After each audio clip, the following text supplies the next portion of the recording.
అందరికీ వందనాలండి. మనలో చాలామందికి వాక్యం చదువుకునే సమయం ఉండదు కదా, పనుల ఒత్తిడిలో పడి. అటువంటి వారి కోసం నేను రోజుకు బైబిల్లో ఒక్కొక్క అధ్యాయం చదువుతూ ఉంటానండి. బైబిల్లో ఉన్న 66 పుస్తకాలని రోజుకు ఒక అధ్యాయం చొప్పున చదివి వినిపిస్తాను. శ్రద్ధగా వినండి. దేవుడు నాకు ఇచ్చిన ఆలోచనలు ఇలా చేస్తున్నాను. ఈరోజు అపోస్తలుల కార్యం నుంచి మనం ప్రారంభించుకుందాము.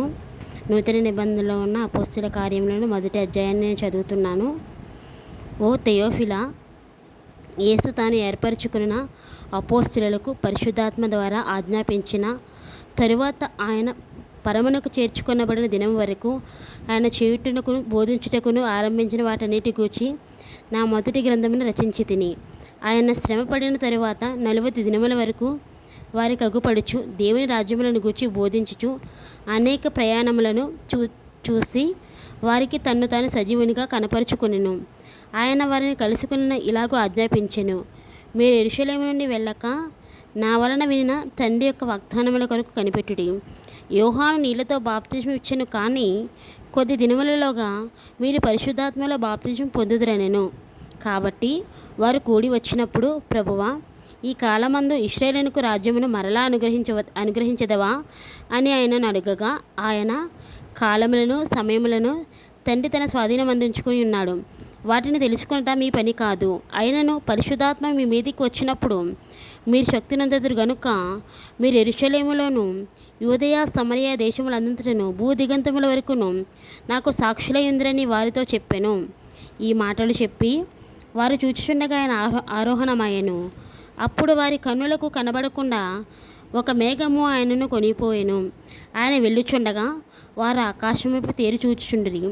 ఇదిగో, తెల్లని వస్త్రములు ధరించుకుని 2 మనుషులు నా యొద్ద నిలిచి ఇదిగో, తెల్లని వస్త్రములు ధరించుకున్న 2 మనుషులు వారి యొద్ద నిలిచి, గలిలయ మనుషులారా, మీరెందుకు నిలిచి ఆకాశం వైపు చూచుచున్నారు?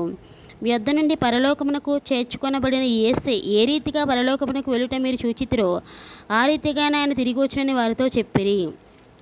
అప్పుడు వారు ఒలీవ అనబడిన కొండ నుండి యెరూషలేమునకు తిరిగి వెళ్ళిరి. ఆ కొండ యెరూషలేమునకు విశ్రాంతి దినమని నడవదగినంత సమీపన ఉన్నది. వారు పట్టణంలో ప్రవేశించి తాము బస చేయుచున్న మేడగదిలోనికి ఎక్కిపోయిరి. వారెవరనగా పేతురు, యోహాను, యాకోబు, ఆంద్రెయ, ఫిలిప్పు, తోమా, బర్తలోమయి, మత్తయి, అల్ఫయి కుమారుడగు యాకోబు, జెలోతే అనబడిన సీమోను, యాకోబు కుమారుడగు యూదా అనువారు. వీరితో కూడా కొందరు స్త్రీలను, యేసు తల్లి అయిన మరియయు ఆయన సహోదరులను ఏక మనస్సుతో ఎడతెక్కక ప్రార్థన చేయుచుండ్రి. ఆ కాలమందు ఇంచుమించు 120 మంది సహోదరులు కూడి ఉండగా పేతురు వారి మధ్య నిలిచి ఇట్లనెను: సహోదరులారా, యేసును పట్టుకుని వారికి త్రోవ చూపిన యూదాను గూర్చి పరిశుద్ధాత్మ దావీదు ద్వారా పూర్వం పలికిన లేఖనము నెరవేరవలసి ఉండెను. అతడు మనలో ఒకడుగా ఎంచబడిన వాడు ఈ పరిచర్యలో పాలు పొందెను. ఈ యూదా ద్రోహము వలన సంపాదించిన రూకలనిచ్చి ఒక పొలము కొనెను. అతడు తలక్రిందులుగా పడి నడిమికి బద్దలైనందున అతని పేగులన్నీ బయటికి వచ్చెను. ఈ సంగతి యెరూషలేములో కాపురమున్న వారందరికీ తెలియవచ్చెను గనుక వారి భాషలో ఆ పొలము అకల్దమ అనబడి ఉన్నది. దానికి రక్తభూమి అని అర్థము. ఇందుకు ప్రమాణముగా అతని ఇల్లు పాడైపోవునుగాక, దానిలో ఎవడునూ కాపురం ఉండకపోవునుగాక అని, అతని ఉద్యోగం వేరొకడు తీసుకొనుగాక అని కీర్తన గ్రంథంలో వ్రాయబడి ఉన్నది.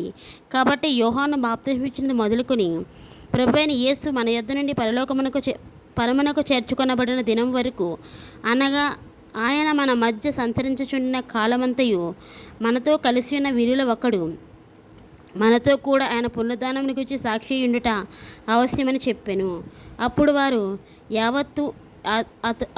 యూస్తు అను మారుపేరు గల బర్సాబా అనబడిన యోసేపు, మత్తియా అని 2 నిలువపెట్టి ఇట్లని ప్రార్థన చేసిరి: అందరి హృదయములను ఎరిగి ఉన్న ప్రభువా, తన చోటికి పోవుటకు యూదా తప్పిపోయి పోగొట్టుకున్న ఈ పరిచర్యలోను అపోస్తలత్వంలోను పాలు పొందుటకు వీరిద్దరిలో నీవు ఏర్పరచుకునే వారిని కనపరచుమని.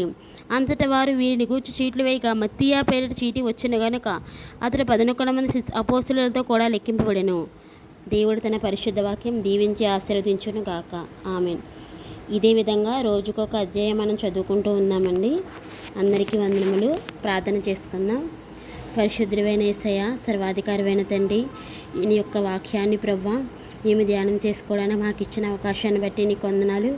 ఈ వాక్యాన్ని నాయన విన్న బిడ్డలందరినీ ప్రభా మీరు దీవించి ఆశీర్వదించండి. వారి కుటుంబంలో ఉన్న ప్రతి అవసరతని మీ నామం పేరు తీర్చండి.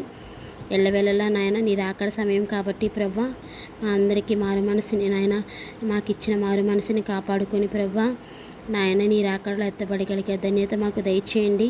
ఇంకా ఎవరికైనా మారు మనసు లేకపోతే అట్టి రక్షణ భాగ్యాన్ని దయచేయండి. నాయన యేసయ్య సదాకాలం మాతో ఉంటానని వాగ్దానం చేసిన దేవుడవు కదా ప్రభా. ఎల్లప్పుడూ కూడా మాతో ఉన్న దేవుడవు కాబట్టి నీకు వందనములు చెల్లించుకుంటూ యేసు నామములో వేడుకుంటున్నాము తండ్రి. ఆమేన్.